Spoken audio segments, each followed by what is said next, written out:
Hi friends, welcome to my channel viewers. నేను ఈరోజు మీకు ఒక ఇంట్రెస్టింగ్ అయిన విషయం చెప్తా. ఒక అంటే పేర్లు చెప్పలేను, బట్ యాక్చువల్గా విషయం అయితే చెప్తాను.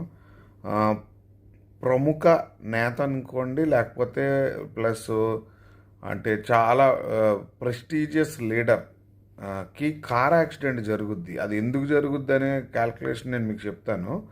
జనరల్గా ఆస్ట్రాలజీ అవేర్నెస్ ఉన్న వాళ్ళు చాలామంది నా ఛానల్ చూస్తున్నారు కాబట్టి దాని విషయంగా మీకు ఉపయోగపడుతుంది. బట్ నేను క్లూస్ మాత్రమే ఇస్తాను మీకు. ఇప్పుడు రాబోయే మృగశిరాలోకి ఎప్పుడైతే గురువు గోచరిస్తాడో అక్కడ నుంచి 1 ఇయర్, కరెక్ట్గా exactly 1 year politician car accident జరిగి డెత్ జరిగే అవకాశం ఎక్కువ ఉంటుంది. చాలా ఎక్కువ. అంటే ఎంత ఎక్కువ అంటే 99% ఉంటుంది. అలాగని కొన్ని విషయాలుగా మనం ఎక్స్ప్లెనేషన్ చేయలేం కాబట్టి